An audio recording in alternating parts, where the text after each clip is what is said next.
વ્યાજખોરીના ત્રાસથી આત્મહત્યા કરવા જતા સિનિયર સિટીઝનનો જીવ બચાવ્યો. ભાયાવદર પોલીસની ઝડપી કામગીરી.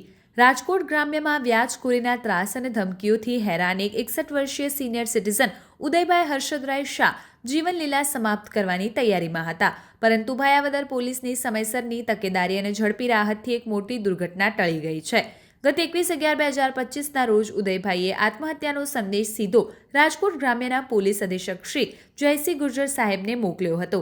મેસેજ મળતા જ તેઓએ ઘટનાની ગંભીરતાને સમજી તરત જ પોરબંદર વિભાગના મદદનીશ પોલીસ અધિક્ષક સુ સિમરન ભરદ્વાજ અને ભાયાવદર પોલીસ ઇન્સ્પેક્ટર વીસી પરમારને જરૂરી સૂચનાઓ આપી. ટેકનિકલ ટીમે ઉદયભાઈના લોકેશનની વિગતો મેળવી, જે સુરતના મહિદીપુરા વિસ્તારમાં હોવાનું જાણવા મળ્યું. ત્યાંના પોલીસ ઇન્સ્પેક્ટર શ્રી બ્રહ્મભટ્ટની ટીમે ઘસી જઈ ઉદયભાઈને આત્મહત્યા કરતા બચાવી લીધા. પોલીસ દ્વારા પૂછપરછ કરતા ખબર પડી કે ઉદયભાઈએ 2020માં ભાયાવદરના શિવરાજસિંહ બળવંતસિંહ ચુડાસમા પાસેથી 2 લાખ રૂપિયા 10% વાટા પર લીધા હતા, પરંતુ 5.80 લાખ રૂપિયા ચૂકવ્યા બાદ પણ આરોપી વધુ 10 લાખની ગેરકાયદે માંગ કરી રહ્યો હતો.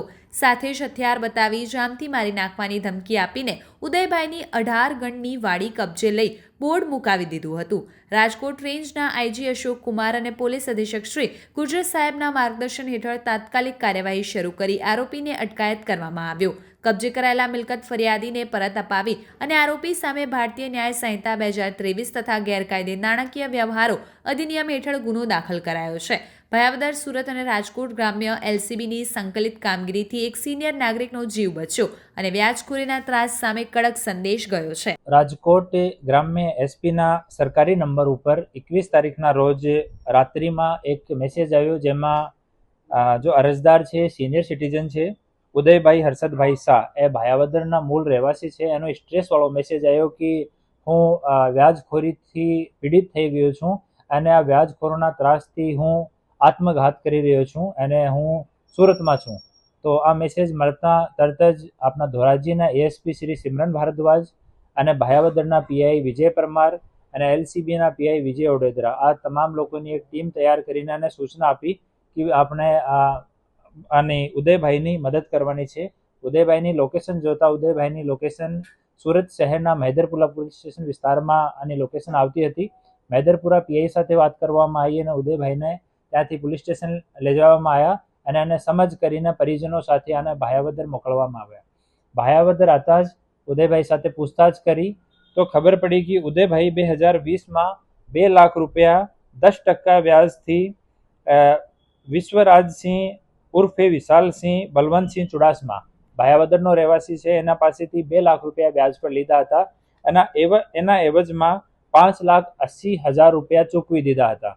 તેમ છતાં આ જો વિશાલસિંહ ઉર્ફે વિશ્વરાજસિંહ છે, ઓ ઉદયભાઈની 18 વીઘા જેટલી વડીલો પાર્જિત જગ્યા ઉપર કબજો કરી લીધો, જેની બાજાર કિંમત આશરે 5 કરોડ રૂપિયા છે.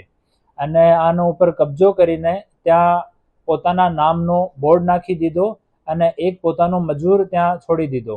જ્યારે આશરે 1 વર્ષ પહેલા આ ઉદયભાઈ એની સાથે વાત કરવા માટે ગયા હતા કે ભાઈ અમારી જમીન તમે ખાલી કરો અને હું પૈસા ઓલરેડી 5,80,000 રૂપિયા 2 લાખની એવજમાં ચૂકવી દીધા, તો આને હથિયાર બતાવીને જાનથી મારવાની ધમકી પણ આપી. તો ભાયાવદર પોલીસ સ્ટેશનમાં એના સંબંધમાં ગુના દાખલ કરવામાં આવ્યો છે અને સરકારી પંચોની હાજરીમાં આ ભોગ બનનારની જો 18 વીઘા જમીન છે એનો પંચનામો કરવામાં આવ્યો છે. અને જ્યારે આ પંચનામાની કાર્યવાહી ચાલતી હતી ત્યારે આરોપી છે એ પોતાનો કબજો અહીંયાથી પોતાની ઈચ્છાથી રિમૂવ કરી દીધો અને હવે જમીન આને હેન્ડઓવર કરવાની કાર્યવાહી ચાલુ છે ભોગ બનનારને. અને આરોપી ઉપર 3 ગુના છે. એક ભાયાવદર પોલીસ સ્ટેશનમાં એક જુગારનો કેસ દાખલ છે અને રાજકોટ શહેરમાં બી ડિવિઝન અને રાજકોટ તાલુકામાં 2 વ્યાજખોરીના ગુના આરોપી ઉપર ઓલરેડી દાખલ છે. અને ભાયાવદર પોલીસ સ્ટેશનમાં બીએનએસની કલમ 308(5), 351(3), આર્મ્સ એક્ટ અને ગુજરાત નાણાં ધીરધાર કરનાર અધિનિયમ 2011 મુજબ ગુના દાખલ કરવામાં આવ્યો છે. અને ફરીથી અમે તમામ જનતાને અપીલ કરીએ છીએ કે એવો કોઈ વ્યાજખોર તમને ત્રાસ આપતો હોય, જો સરકાર અપ્રૂવડ રેટ છે એનાથી વધારે તમારાથી પૈસાની ઉઘરાણી કરતો હોય, પઠ્ઠાની ઉઘરાણી કરતો હોય, કોઈ તમારી ગાડી કે જમીન ઉપર કબજો કરી લીધો હોય, તો તમે પોલીસ સાથે સંપર્ક કરો, અમે લોકો તમારી મદદ કરી. ના દસ્તાવેજ ન કર્યો હતો, કબજો કરી લીધો. પોતાનો બોર્ડ ત્યાં નાખી દીધો હતો અને અરજદારને ધમકી આપતો હતો કે જે તમે જમીનમાં એન્ટર કરશો તો તમારી ટાંગા તોડી નાખીશ. આરોપી હવે અટક થઈ ગયો, આરોપીને ધરપકડ થઈ ગઈ છે અને આરોપી વ્યાજનો જ કામ કરે છે અને એક વ્યાજનો ઓફિસ પણ છે રાજકોટ શહેરમાં પણ અને ભાયાવદરમાં પણ, અને ત્યાં બંને જગ્યા પંચનામું કરવામાં આવ્યો છે. જ્યારે એફઆઈઆર દાખલ થતી હતી ત્યારે આરોપીને કદાચ ખબર પડી ગઈ તો બંને ઓફિસમાં ખાલી એક ચેકની રિકવરી થઈ છે, બાકી કોઈ વસ્તુ રિકવર થઈ નથી. આમાં બંને ઓફિસને જોતા એવું લાગે છે કે તમામ વસ્તુ ત્યાંથી રિમૂવ કરી દીધી હોય, તો બંને ઓફિસમાં કંઈ નહીં મળ્યો. અને બીજું જો હથિયાર વિષયમાં વાત કરી હતી તો આરોપી પ્રારંભિક પૂછતાછમાં એવું જણાવેલ છે કે એના એક મિત્રના ફાધરના નામનું હથિયાર છે, એ હથિયાર આરોપી લઈને ગયો હતો જ્યારે ફરિયાદીને ધમકી આપી હતી. તો આ મિત્રને એના ફાધરને અમે લોકો નોટિસ મોકલ્યો છે અને જેને સંડોવણી રહેશે તો એના વિરુદ્ધમાં પણ કાયદેસર કાર્યવાહી કરવામાં આવશે.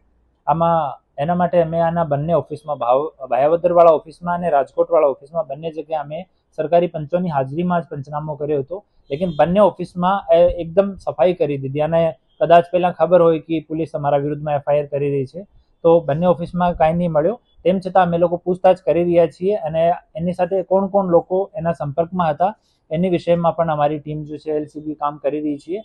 અને જે લોકો ગુનાગાર છે, અગર કોઈ એવિડન્સને ટેમ્પર કરશે કે એવિડન્સને રિમૂવ કરશે તો એના વિરુદ્ધમાં બી સખ્ત કાર્યવાહી કરવામાં આવશે.